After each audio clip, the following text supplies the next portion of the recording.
with the politics of the country or with Sheikh Hasina or with the murder of a radical leader, Osman Hadi there. He was killed simply because he was a Hindu in Bangladesh. He was killed because the political chaos in the country gave the radical Islamists in Bangladesh an excuse to again attack the one community that has somehow managed to survive down the decades despite the relentless onslaught against them. And that is why today the anger and anguish over the lynching of Deepu bubbled over onto the streets. Across India, from Jammu to Telangana, from Kolkata to Delhi, people took to the streets with cries of justice. They asked why the world is silent. Why should it be only a problem of Hindus in India or in Bangladesh?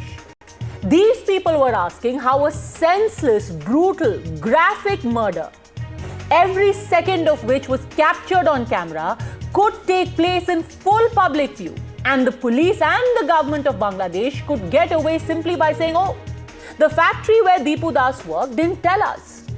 They didn't tell us in time.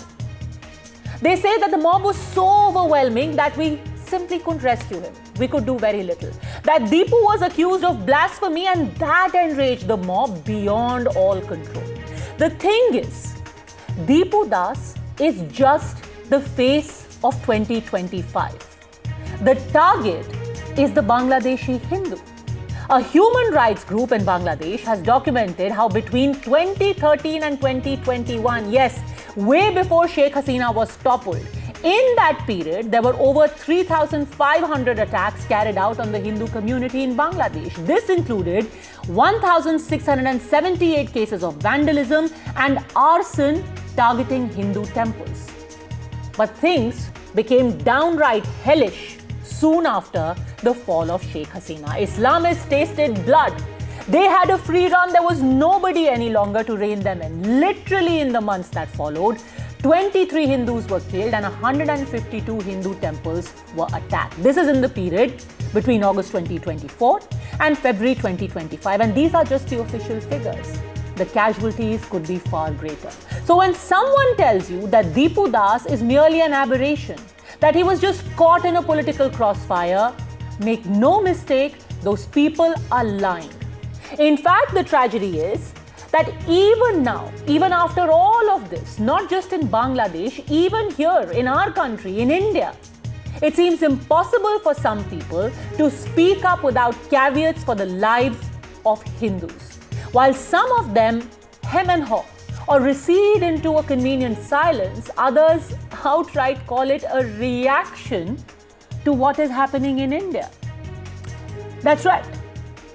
Apparently, this poor factory worker, Deepu Das, was strung up like an animal, beaten and burnt because India has a majoritarian government. When you hear such arguments, don't you wonder whether this is just false equivalence or actually trying to give cover fire to an act of murder against a minority? And that's why today one asks the questions on which the buck should stop here. Why should only a handful of people be protesting against the death of Deepu Das and the lives of countless others who belong to the Hindu minority like him in Bangladesh? Why is this being made out into some kind of Hindu issue, a Hindu problem? A problem that could only be taken up by the Vishwa Hindu Parishad or the Bajrang Dal or the BJP or the so-called Hindu bodies. Why don't those who agitated against the imagined wrongs and excesses of CAA today also militate against the visible atrocities of a radical regime in Bangladesh, of the kind of people that are being given a free run under the tutelage and watchful gaze of Muhammad Yunus? If they can jam the streets saying "Kagaz nahi dikhayenge" in India, why can't they organize saying "Har aadmi ki jaan bachayenge"? Or is that for them, Hindu lives are simply not human lives?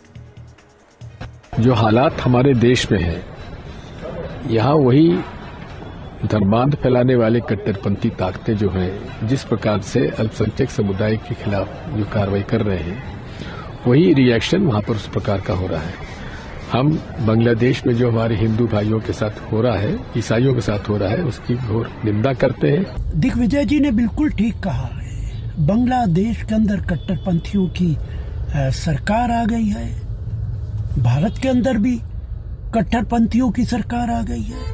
वहां पर हिंदुओं पर जुल्म हो रहा है, मंदिरों को तोड़ने की बात हो रही है, भारत के अंदर मस्जिदों पर हमला हो रहा है, घरों पर मुसलमानों के बुलडोजर चलाया जा रहा है। यहाँ भी कट्टरपंथी एक समुदाय के खिलाफ काम कर रहे हैं, सरकार काम कर रही है। And before we take this across to our panel, I want to first go across to Dr. David Frawley, American Hindu scholar. Dr. Frawley, thank you very much for speaking to us. You know, a lot of people here in India are asking, why should we care? This essentially is a problem of Bangladesh. Why should we even interfere in what is happening in Bangladesh? Well, this is Bangladesh is one, it's on your borders. It's connected to the communities in India. It's also made into a political issue in India, not so much for protecting Hindus, but for trying to go against the existing government that is more pro-Hindu. So this lack of respect or regard for human life, which has also been coming out of certain political groups and groups that are supposedly concerned with the welfare of India, Indians, and humanity is very sad. We could not imagine that happening in other countries in the world, whether it be the United States or Europe or elsewhere. You cannot abandon the issues happening nearby you. And this then becomes a major global diplomatic issue that has to be addressed. This should not be allowed or excused. If you do that, then you open the door for similar things. Similar things, of course, have happened in Pakistan. They've been an ongoing policy of Pakistan. And Bangladesh is becoming another Pakistan, and India is supposed to be quiet or excuse them for it. That is totally against intelligence, it's against journalism, and it's against human rights and human feelings. It's not just a question of what the particular identities are, and it's also a threat to India itself because it is now showing that breakdown of law and order at your borders. And we've seen some of that going on in West Bengal, not far away. And also there may be some connections there as well. So it's very important that this is taken up as human rights, as a diplomatic issue, and that it is faced head on at government levels, but also at societal levels, and that the Indian community stands together against such blatant atrocities. Dr. Frawley, it's interesting you mentioned that this should be treated as a human rights issue. I've always wondered that when something happens in Gaza, there are protests across the world, you know, from Europe, America, Australia. You will see people organizing. Whenever something happens, Black Lives Matter in itself became a sustained movement. Why is it that this particular issue somehow never gained traction? And even now one sees maybe a little bit of resonance in Bangladesh, yes, in India, and some of it from the Indian community, which is spread out across the world. Why doesn't it strike a chord with the rest of the world? There's been a very unfortunate long history of Hindu lives don't matter, going way back into the colonial era, even before, during the independence movement, the taking of Hindu lives, Hindu leaders put in jail, all these things. And somehow there's been this idea that India should be an inferior country, Hindus should be not be given equal rights, even the history of India, even the representation of what Hinduism is in other countries is often needs a lot to be considered. And the diplomatic issues, it's now the world, some of these countries are unhappy with India rising because it takes away their hegemony and their ability to control the narratives on India and the related countries. And it's very narrow-minded because you're seeing the breakdown of the government of Bangladesh, of the human rights there, and it's a very bad omen for the future. And the Bangladesh has to be addressed at a diplomatic as well as humanistic level. This would be done with almost any country. And Hindus must stand together because obviously if they don't, other groups won't.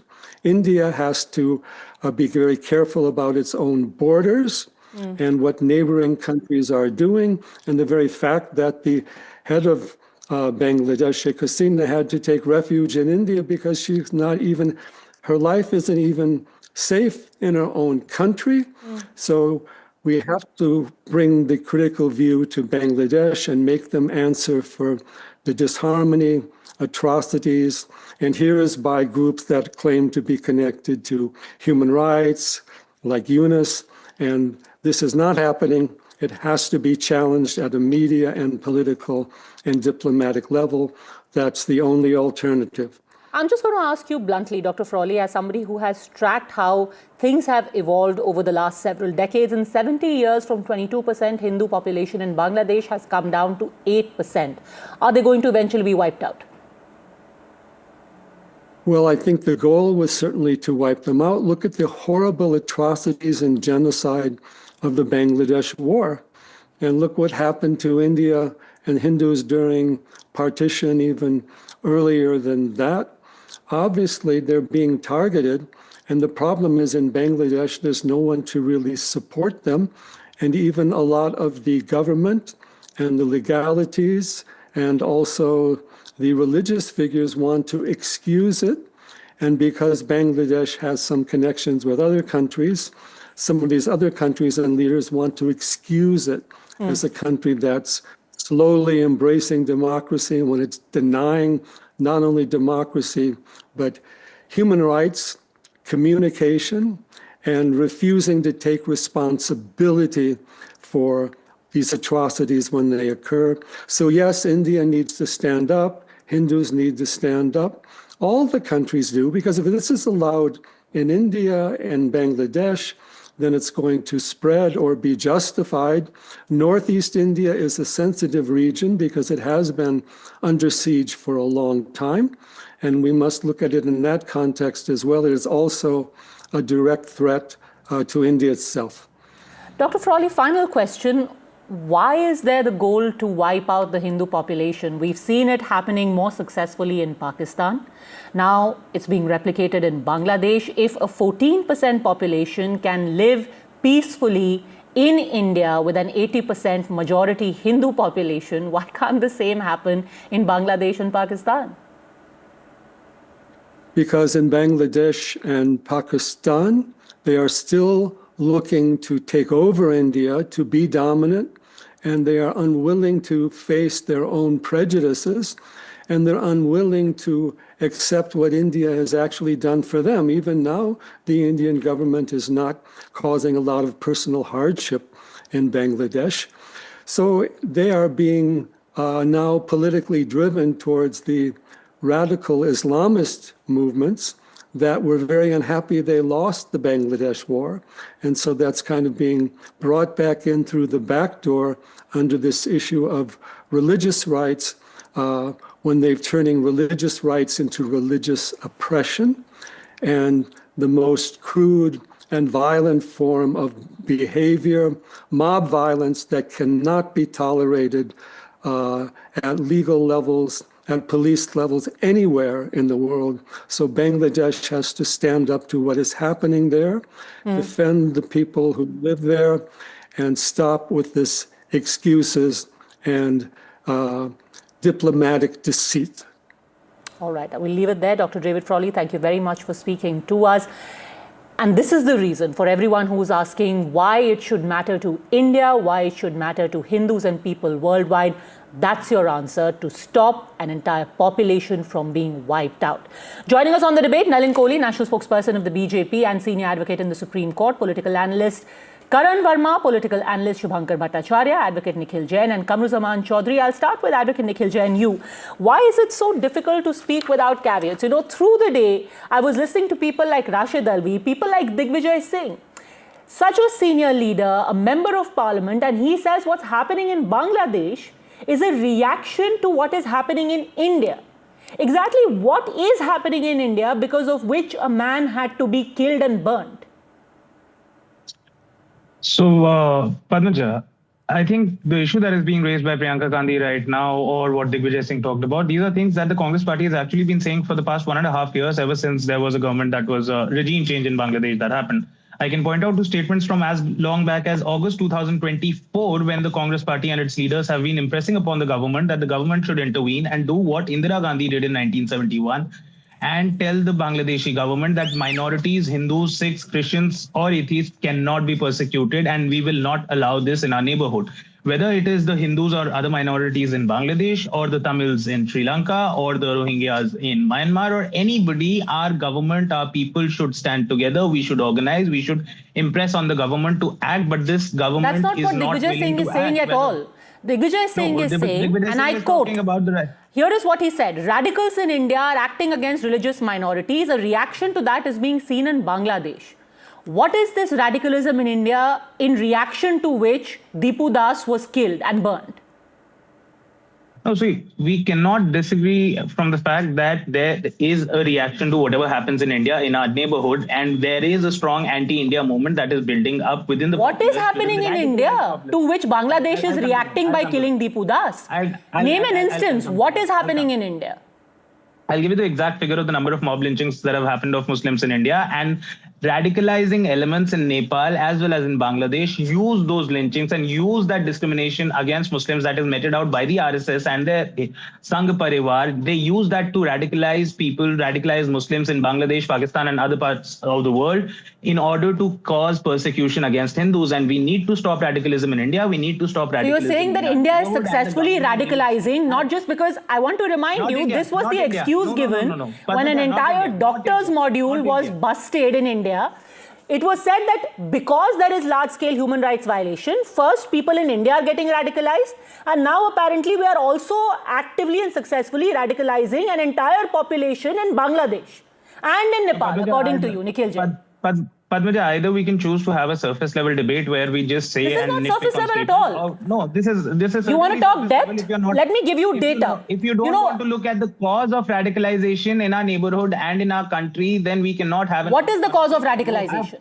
Cause of radicalization are that there are these anti-state actors, anti-India actors, which use whatever fodder they can to fuel the fire against Indians and Hindus in our neighborhood, and that is the fodder is to them is given by the BJP and the Sangh Parivar. When you have BJP MLA saying सारे हिंदुओं को हथियार उठा लेने चाहिए, मुसलमानों की लड़कियों को उनके कब्र से निकाल के Nikhil Jain, this is a surface level argument. What you just said, it's a surface level argument. Now, if you want to talk in depth, let me give you actual data, because data never lies.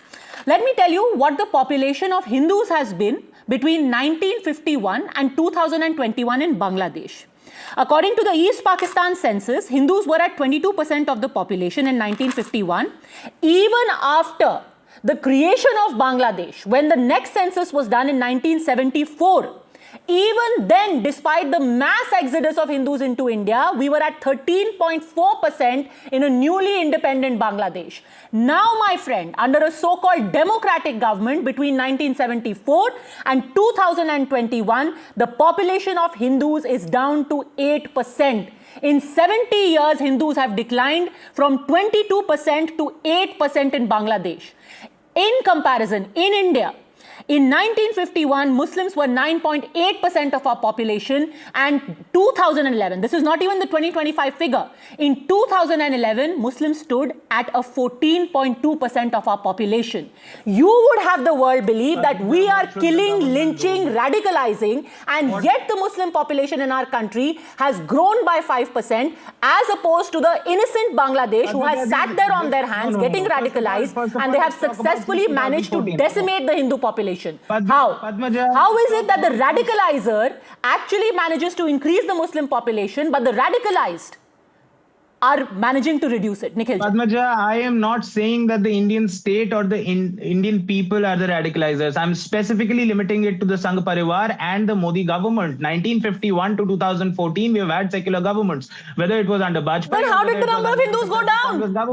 You're absolutely correct. If between 1951 and 1974, you had lovely secular governments in our country, why was Bangladesh killing Hindus, my friend? where have I asserted in this debate or any other Congress leader asserted that Bangladesh has been a fair secular You just said it. country? You said that the Sangh Parivar Absolutely is somehow did not say forcing Bangladesh to start killing Hindus. They're not I am asking you, forcing, I'm saying between they're getting fodder to 1955 the radicalized- and 1974, when the Sangh Parivar did not exist, why was Bangladesh killing Hindus from 22% to 13%? Padmaja, I am repeating my point that anti-state actors exist independent of the Sangh Parivar. The activities of the Sangh Parivar are only fodder to that. I am not saying that Bangladesh is a secular Who are these country anti-state or ever actors? was. Who are these Anti-India anti-state actors? Anti-India. Do you want me to name them? Yes, I want you to name them. Just like you named the Sangh Parivar and BJP, name them. All right. Lashkar-e-Toiba, India Mujahideen. There are certain deep state actors in Bangladesh, certain deep state actors in Pakistan. How is that relevant? What the important It is question relevant is that because you are making false equivalences and you are still not able to call out the elephant in the room. No Lashkar-e-Taiba or Jaish-e-Mohammed was there killing Deepu Das, my friend. These were normal factory workers, people who were ending their shift, people who were entering and exiting, who just found a man who had been accused of blasphemy. They launched into him, they killed him, they lynched him. There was no Jaish-e-Mohammed and Lashkar-e-Taiba over there. But large scale, the environment that is created in India has its ripples in Bangladesh as well. Nalin Kohli. Padmaja, just a second. Just a second. I'm coming back to you, Nikhil Jain. 10 seconds. Nalin I've Kohli. heard this debate for a fairly long time. Yeah. And I've heard what Mr. Jain has to say. I have several things to say and I would require a little time, Padmaja. First is, the Congress party, I'm amazed, and its supporters try to build this very macho image of the Congress party. Look at what Indira Gandhi did. Why is this happening in Bangladesh? Why is this happening in Sri Lanka? Why is this happening in Pakistan? What is the Modi government doing? Let's now look at each Congress Prime Minister. Jawaharlal Nehru. I mean, the worst defeat we've had in our history was actually the India-China war. Indira Gandhi, yes, very successful in terms of the 1971 war. Now let's pick up the 10 years of Dr. Manmohan Singh with Sonia Gandhi ji as the chairperson of the UPA. Not even a surgical strike, no response to the 26/11. And further, we had Sharm el-Sheikh, in which Pakistan was treated as a victim of terror. So what is this machoism about? Then the Modi government comes, there is surgical strike, there is Bal Court, there's Operation Sindoor. And all we've received from the Congress party, and all of it is criticism, give us evidence, show us proof, things like that. So what is this machoism on TV? Now what are you doing? This is the track record. Let's come to the next. A very successful argument by Mr. Jain. I see no difference between the argument of Mr. Jain, and I'm choosing my words carefully, and what is those who misuse Islam, terrorists, do. They pick up a so-called cause to justify terrorism. Mr. Jain has done that equally eloquently today. I have not done that. Manufacturing a cause, just as Hindu terrorism, saffron terrorism was manufactured for political reasons, to today say what is happening in Bangladesh is because of the Sangh Parivar and the BJP. I mean, I'm shocked beyond compare. I can't even believe it. For a party that stood there opposed CAA, that time the Citizen Amendment Act, which was meant for this reason, to say that the minorities, which is primarily the non-Muslims in the countries that were part of this historical breakup that took place in 1947, that their coming here would be a threat to Indian Muslims. Nikhil Jain. Unbelievable.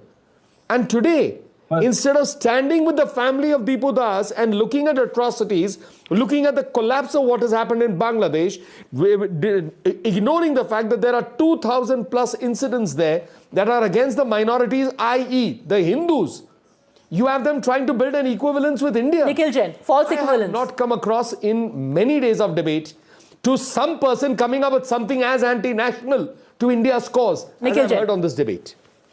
Padmaja, I'll repeat and I'll repeat again for Mr. Kohli to clearly understand that I am not saying what is happening in Bangladesh is because of the Sangh Parivar. I'm saying what is happening in Bangladesh is because of extremists. What the Sangh Parivar does certainly adds fuel to the fire, but that is not to say that the Sangh Parivar is the cause of it. Fact of the matter is Bangladesh is now becoming a rogue state that is targeting... What is the cause, Nikhil Jain? You have spent the last 20 minutes going round in circles and I still haven't understood what is the logic you are trying to offer there, because you simply cannot bring yourself to say that there is a radicalized population and they themselves are responsible for their actions. You have to create a straw man argument and somehow put this noose around the neck of India. And I'm sorry you're failing miserably. First of all, start conflating. No, Padmaja, first of all, stop conflating the Sangh Parivar with India. That is very disrespectful. You are the one who's saying it. I don't even understand what is the Sangh Parivar done because of which you think that people in Bangladesh or a section of people in Bangladesh are radicalized. What is this Sangh Parivar that you have been going on and on about for the last 20 minutes? What has the Sangh Parivar done, Nikhil? Name one action. What has the Sangh Parivar done? Padmaja, you are only nitpicking at a bit of the statement I've repeated for at least 8 times. That because I can't make sense of it. For the life of me, I can't understand. What are you saying? Other than saying Sangh Parivar every 30 seconds for the last 20 minutes. What have they been doing? Padmaja, Nikhil Jain, Nalin Kohli or Padmaja Joshi can't save the Hindus in Bangladesh. It has to be the government of India. It has to be the armed forces of India. It has to be the diplomatic missions of India. It is the responsibility and onus on the government. I'm sorry. Yes, you and I can make a difference by not running down and giving a cause to the extremists in Bangladesh about a false equivalence with the Sangh Parivar or the BJP. Mr. Kohli, you and I can raise our voice. I can see you raising your voice in solidarity with Bangladesh. But you don't raise a voice. You give a cover fire. That is the problem, my friend. You don't raise your voice. You try and look for straw man arguments. You create these bogies. You keep parroting about Sangh Parivar. But at the end of the day, is this the BJP also, Karan Verma, trying to engage in politics? The Congress's argument is, look, Priyanka Gandhi has said inside Parliament, प्रधानमंत्री को जाकर के हिंदुओं की, Christians की voice उठानी चाहिए. प्रधानमंत्री अगर कुछ कर नहीं रहे हैं, it shouldn't be Priyanka Gandhi's problem. So, Padmaja, at the outset, I am aghast at what Nikhil Jain has just said on your show, that it's the Sangh Parivar's actions. He drew an equivalence. I mean, we should not be surprised because he's Digvijay Singh's Shagird. Digvijay Singh had blamed 2611 as RSS ki sazish. So, we should not be surprised. We've seen an encore of that on your show just now. But, Padmaja, the fact of the matter is not just in words, but what if I tell you that the Congress party is pretty much in cahoots with the one that is perpetrating this sort of genocide on people, on Hindus in Bangladesh. The genocide right now being perpetrated on Hindus in Bangladesh is at the behest of Jamaat-e-Islami.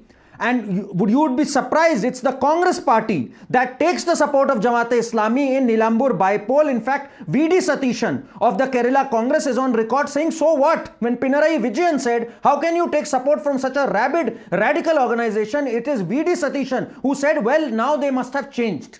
That is the Congress party for you. They are in cahoots with Jamaat-e-Islami that is perpetrating this genocide on the Hindus in Bangladesh. So, for the life of me, the Congress party should not talk about the rights of Hindus in Bangladesh.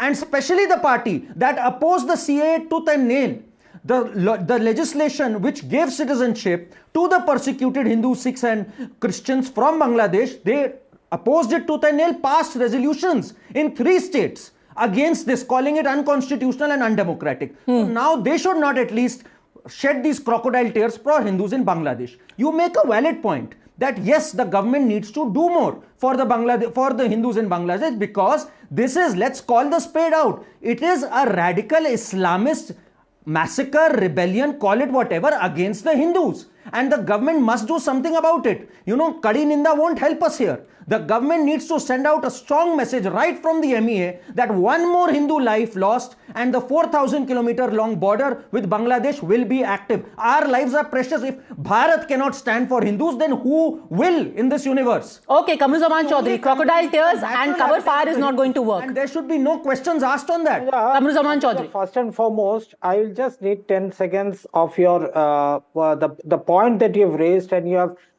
you set up your entire debate on one premise. The Hindu population in Bangladesh has declined from 22% to 8%. There is no denying the fact.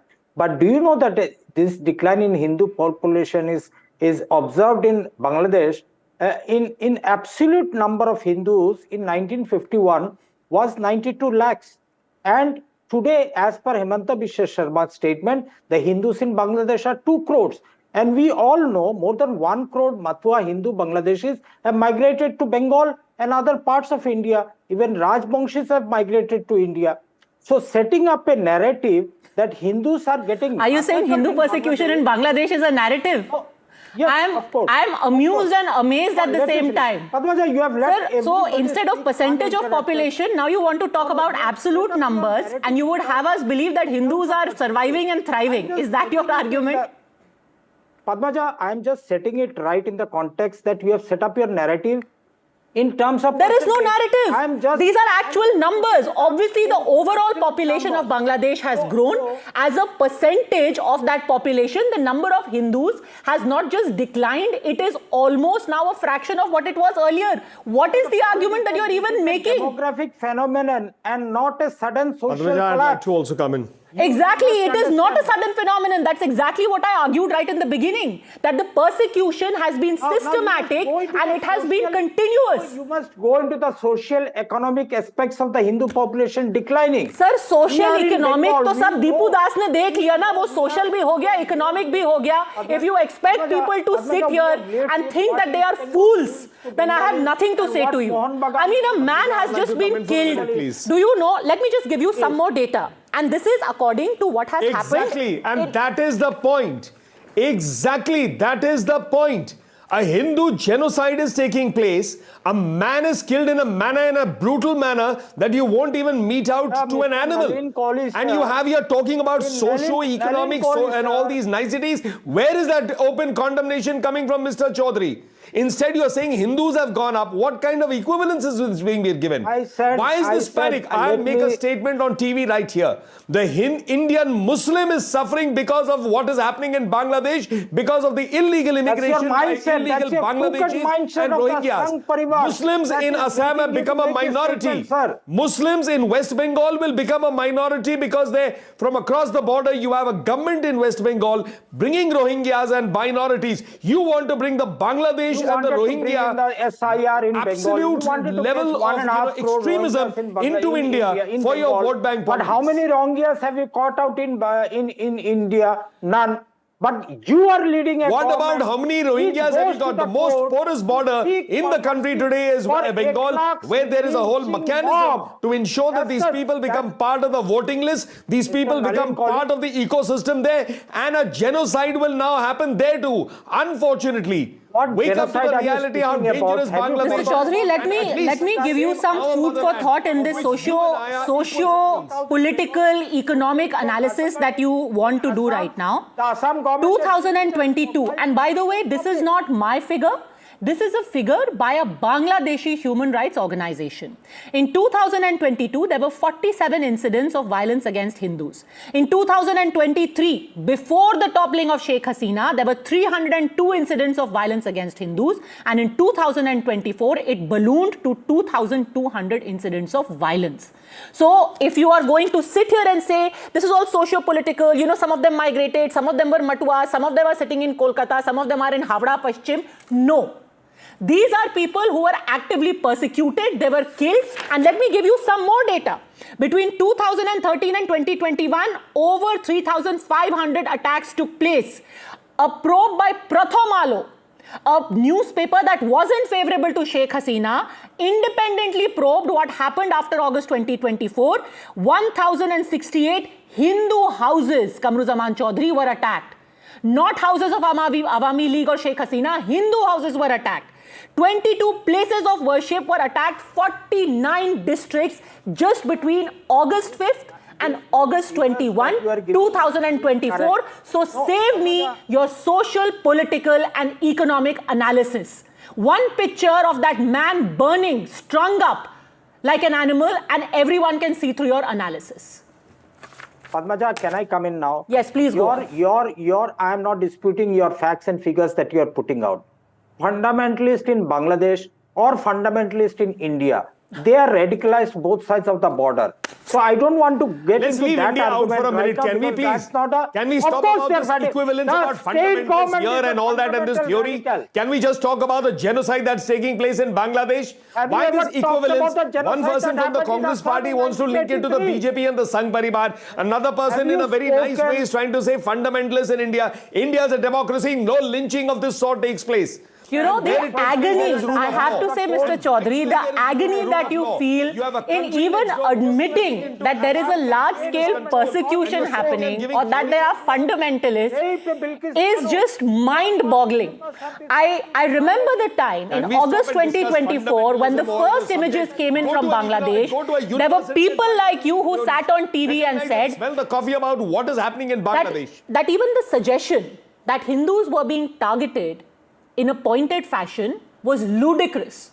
People like you actually sat there and said, no, only Sheikh Hasina supporters are being attacked. Oh, these are all political workers. No communal attacks are taking place. Today, when you actually have a man being burnt in full public view, finally you have to admit that there is radicalism. And even that you want to create an equivalence with radicals in Bangladesh, radicals What is in there to admit? It is a fact. There is extremism, there is radicalism, and it is slipping into a genocide against the Hindus. It's as simple as that. But then the question to your government is, Mr. Nalin Kohli, what is the government doing? Why can't the government intervene? If we had a Tulsi Gabbard, who is the director of national intelligence in US, unequivocally saying that these are radical elements, they have gone out and killed, there is growing radicalism, why can't the Indian government make a more strident comment? Why can't they have a special session of parliament? And why can't they be unequivocal in what they think is happening in Bangladesh vis-a-vis Deepu Das? I will need 10 more seconds, please. Mr. Kohli, what is the Indian government doing? If they are saying this is a cause for India to take up, if people are on the streets, why can't the government of India take a strident stand? Well, I can only tell you one thing, Padmaja. Whatever the government is doing, and that is my government, your government, everyone's government, but I can say this with a sense of responsibility on TV. The Modi government is not one found lacking for Indians. And you pick up the last 10 years and look at it carefully. It has gone out of its way wherever there is a problem on humanitarian things and done it. You can go from COVID backwards to people stuck there, brought out citizens of other countries and rescuing it. We don't abandon it.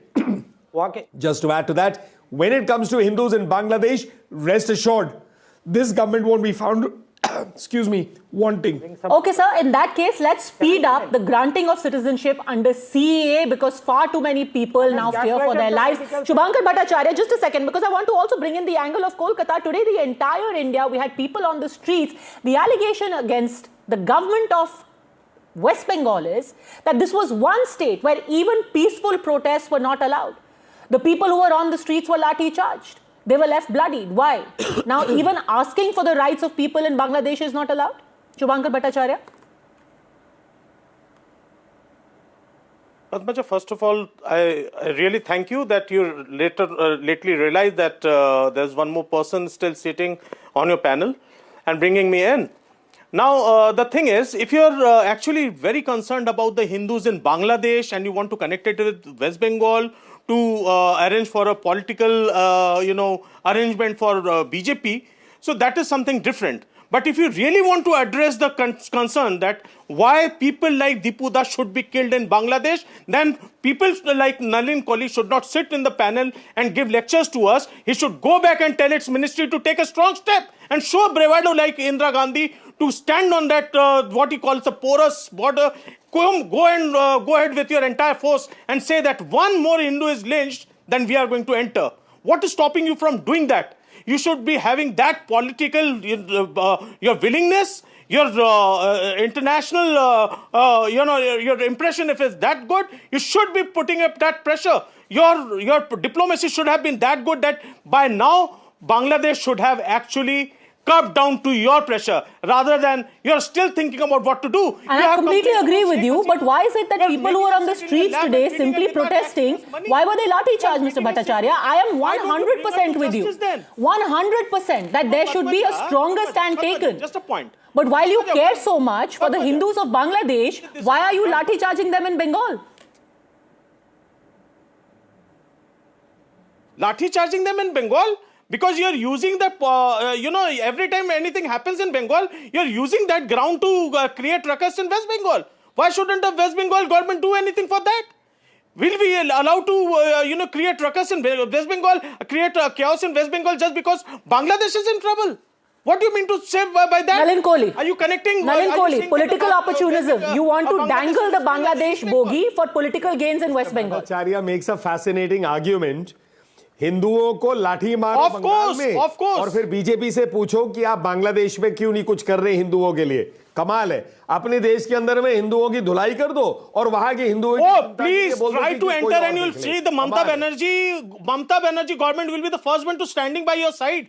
I am telling you, go with your entire defense power, go and attack. I'll tell you that even Congress and TMC both will be standing side by side of yours. No, but what is the attack, Mr. Bhattacharya? I mean, those who are protesting against the genocide of Hindus in Bangladesh who are beaten in West Bengal, and you are giving us a lecture on this. Why don't you, Padmaja, play the visuals so that the people can see?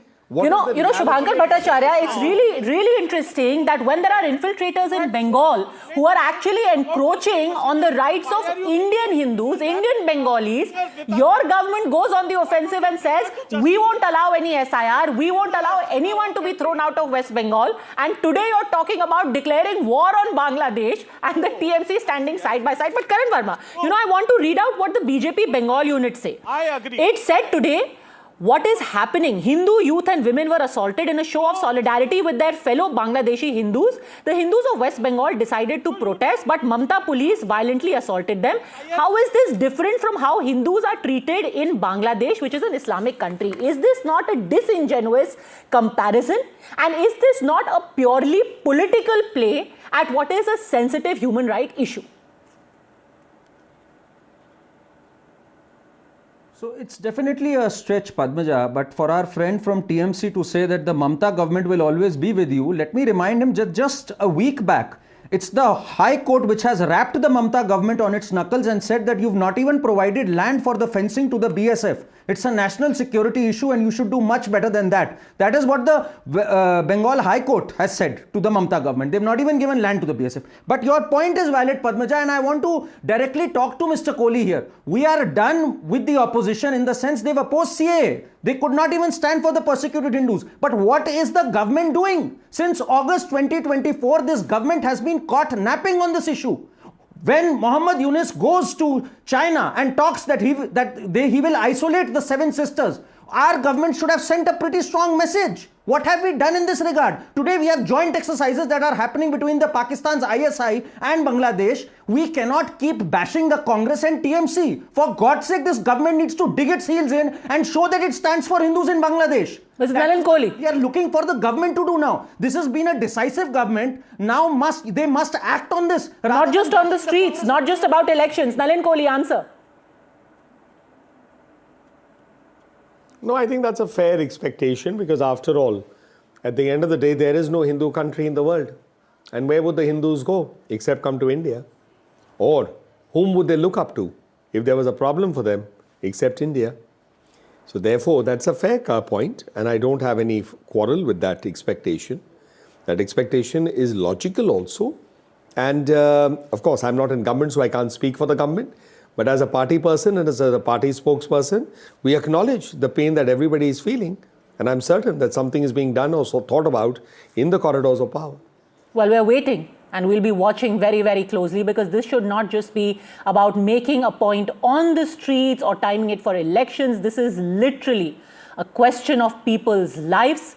Let that image and that memory of Deepu Das never fade because today he's a symbol of what hundreds and thousands of such people have endured in Bangladesh when they were 22% to now when they are 8%. Thanks, gentlemen, for joining me. We have the big story today and the political story. Is there a change on the cards in the Congress or is this just idle speculation? Little difficult to dismiss it as just that given the regularity with which such noises are being heard from within the Congress party. The latest to join the chorus is Congress MP Imran Masood. His demand of making Priyanka Gandhi Vadra the Prime Minister got strident support from Robert Vadra. But remember, these two gentlemen aren't the only ones. We also had Acharya Pramod Krishnam, who before leaving the Congress party had advocated for giving PGV more responsibilities. Remember an open letter that was recently written by former Odisha Congress MLA Mohammad Mukim, where he asked Sonia Gandhi to carve out a more central and active role for Priyanka Gandhi. So could that become a reality anytime soon? The Congress is silent, but the BJP is having a field day.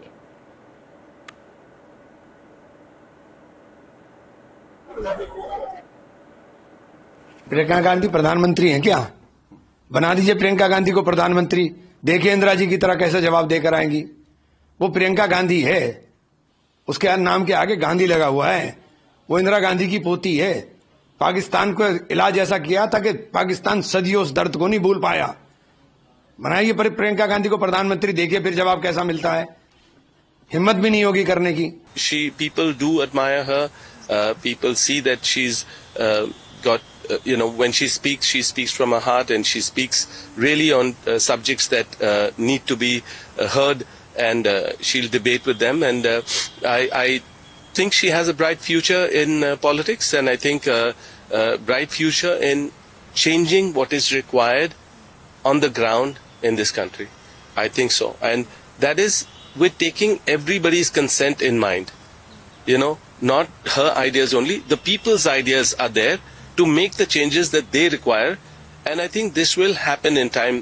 It's inevitable. Imran Masood ने तो साफ साफ कह दिया कि अब उनको राहुल गांधी पर कोई भरोसा नहीं बचा है। अब राहुल हटाओ, प्रियंका जी को लाओ। प्रियंका जी को प्रधानमंत्री बनाने में अब उनको काम करना है। और इस बात का एंडोर्समेंट स्वयं रॉबर्ट वाड्रा जी की तरफ से भी आ गया कि हां बिल्कुल सही है। इसका मतलब जनमत तो राहुल से गया ही। लेफ्ट से लेकर ओमर अब्दुल्ला, जिन्होंने राहुल गांधी की बातों को खारिज किया, Supriya. All right, let's get some अंदर की खबर. Rashid Kidwai and Ashutosh, both senior journalists and analysts, are joining us now. Rashid Saab, what's happening? Is there a palace coup underway? Far from it, Padmaja. I think it is a tilka tal and a khayali pulao. See, khayali pulao किसके? इमरान मसूद के? No, for all those people, even the BJP who is speculating, etc., and thinking that this is some kind of division or some kind of disquiet within the Congress. Padmaja, on a more serious note, it is very simple. In all dynasty parties, there is a one, shining star among lesser moons. So you look at, Akhilesh Yadav, you look at, Bihar counterpart, MK Stalin, all of them, you look at Akali Dal, you look at Sukhbir Badal, there is just one person, and in Congress, it is Rahul Gandhi. Second thing is, Gandhis won't come in picture unless the Congress starts getting half of half. That is, at least half of 272 Lok Sabha seats. We don't see at this scenario, maybe Ashutosh may disagree with me, I don't see the Congress netting 150 or more Lok Sabha seats in 2029. So unless that happens, no member of Gandhi family will be inclined to become, Prime Minister or make a bid for it. So this is, you see, Padmaja, you just can't go by some optics that somebody is having, tea or having better communication. Sure, but no, there are people within the Congress who have been saying it for quite some time. There were also a lot of rumors about how there are different camps, like they used to say with Dr. Manmohan saying that he has a separate coterie which is forming within the Congress. Now, there's a lot of murmurs about that. Does Priyanka Gandhi have a separate coterie? No, not really. I think Priyanka Gandhi addresses Rahul Gandhi as my leader. The entire logic of Priyanka Gandhi being in politics is because she wants to see Mr. Rahul Gandhi as a successful politician. So therefore, the family is one and there is no differences. The camps that you're talking about are the various people who try to associate themselves with Rahul Gandhi and with Priyanka Gandhi in order to have a better future. It happens in all political parties and all the time. These are dynamics of internal politics of every political party. I think the biggest important thing is that the Congress should start winning. We must not forget in Uttar Pradesh in 2022, Priyanka Gandhi held 202 very successful public meetings. And what was the net result? 2 assembly seats. So 5% strike rate she had. Whether it's a brother or sister. But to be fair, Ashutosh ji, it's not like Rahul Gandhi at that time also had a great strike rate. He also held plenty of rallies. The same can be argued for his track record. In Bihar, for example, at this point, are there people who think that Priyanka Gandhi has more charisma? See, BJP would like to believe that the Priyanka is a better bet than... No, not BJP. What do you believe? Let me complete. And I'd love the picture where Modi was smiling and talking to Priyanka Gandhi, the first-time member of parliament, and those who had in the parliament 6 more times or 7 more times, they were relegated to the corner. So that shows how Nehru-Gandhi family carries the charisma with themselves, and even opposition, even the people in the government, they're also quite enamored.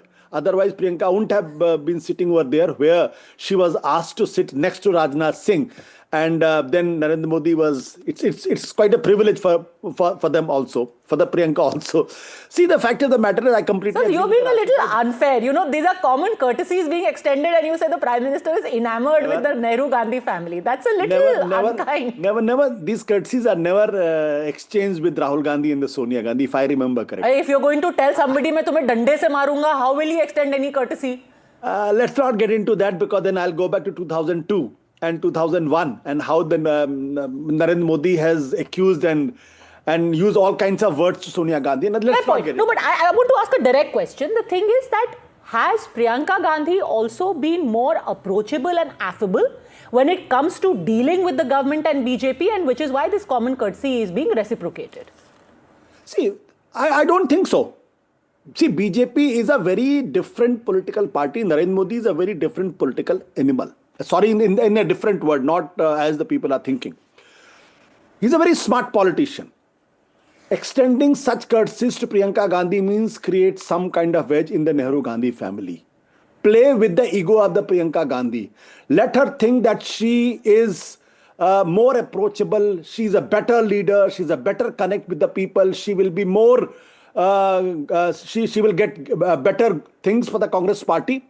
They are trying to do that. Otherwise, wait, are you saying that Mr. Modi is hatching this diabolical plot of trying to prop up Priyanka Gandhi versus Rahul? Of course. I never had a doubt about it. I don't have a doubt about it. See, and this is good politics. This is not a bad politics. This is good politics. If they could create a wedge between Rahul Gandhi and the Priyanka Gandhi, this is good for the BJP, this is good for the Congress. Rashid साहब, ये तो next level ही master stroke हो गया. ये तो ultimate Chanakya हो गया.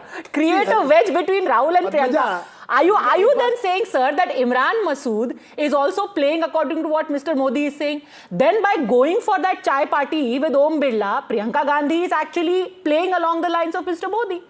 See, those people who are not getting any access to the Rahul Gandhi, now they will stand behind Priyanka Gandhi. They'll say and talk all kinds of nonsense. But what is the most important issue? The most important issue is there's no competition between Rahul Gandhi and the Priyanka Gandhi. The whole family is united on this. Point number 2, Priyanka coming into the politics, coming on her own, is basically helps Congress and helps Rahul Gandhi.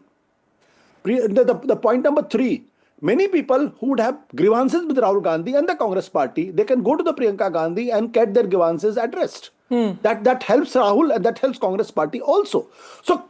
But yes, Priyanka has, in a way, is a more approachable personality. He's more affable, but it's not that he is less critical of Narendra Modi. As he's less critical of Hindutva. No. But I think this combination works well. One is a bad cop, another is a good cop, but both are doing the same thing. All right, so one is good cop, one is bad cop, but does the good cop harbor some desires, Rashid Kidwai? Are you actually saying that she has no desire to be leader of opposition? That she has no desire to be the PM face of Congress? Look, comparison is a thief of joy. See, we must remember that it's been 10 months, and Ashutosh would correct me if I'm wrong, it's been 10 months that Priyanka Gandhi Vadra does not have an assignment. She's AICC General Secretary. But General Secretary looking after what? She's not looking after any state. She's not looking after, organizational matters. She's not looking after Youth Congress, Mahila Congress. She's without an assigned role. This may sound, Padmaja, to you quite incredible, but that's the, reality of it. See, and maybe that's the reason she's upset. Maybe that's the reason why she's flexing muscle and saying, Imran Masood, bolo ki main PM ban jaun. Yeah, so Padmaja, I value your thought process, your ability to decipher these things. Have you come across a single, BJP voter or sympathizer who says that, if Rahul Gandhi fades away and if Priyanka Gandhi replaces him, I will vote for the Congress. I will vote for Gandhis. Have you come across a single person like this? No. Please say loud. No. So far, no, I haven't. That's the stark reality of our politics. So politics is serious business. Okay. Brother replacing sister or sister replacing, brother is not going to make any consequential difference. All right, very often we have seen BJP very supportive of Priyanka Gandhi, her ambitions, or people who are saying that she should be Prime Minister. But good question, will they eventually bite the bullet and say we will vote for Priyanka if she leads the Congress? We'll wait to hear on that. Out of time, but value as always your wisdom on this issue. Thanks very much, Rashid Kidbhai, Ashutosh, for joining me, and thanks very much for watching. Remember, on every story that matters, the buck stops here.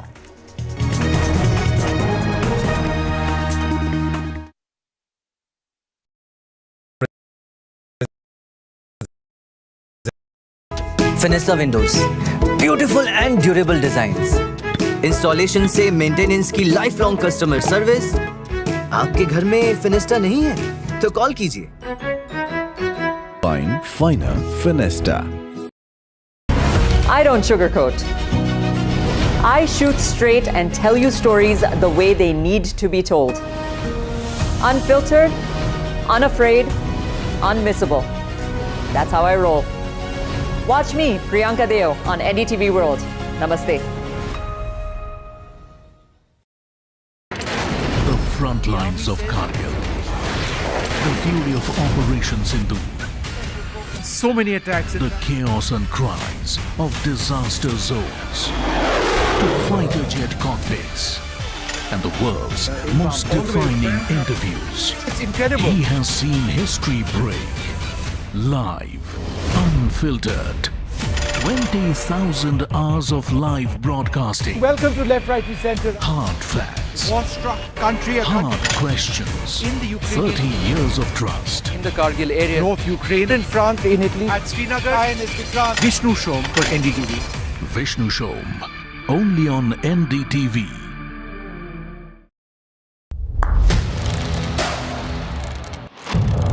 What seems settled for me is unfinished business.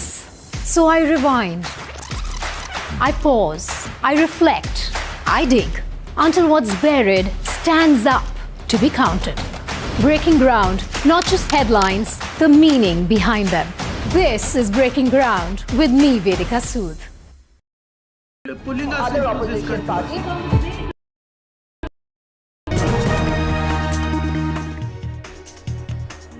In Odisha, 18 young athletes were forced to travel near the train toilet in freezing conditions because they did not have confirmed. This happened while the team was heading to represent the state at the 69th National School Wrestling Championship in UP. Instead of proper coaches, the students were crammed in the area near the toilet door along with their luggage.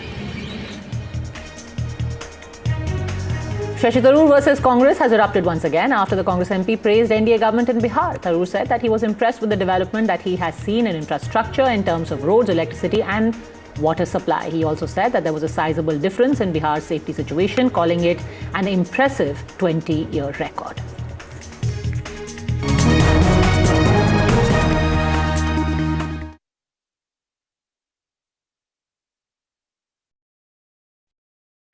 Finesta windows, beautiful and durable designs, installation से maintenance की life long customer service. आपके घर में फिनेस्टा नहीं है तो call कीजिए। Find Finer Finesta. Are you ready for the best show in town? NDTV Golf Pro-Am. We are coming to your city. Stay tuned.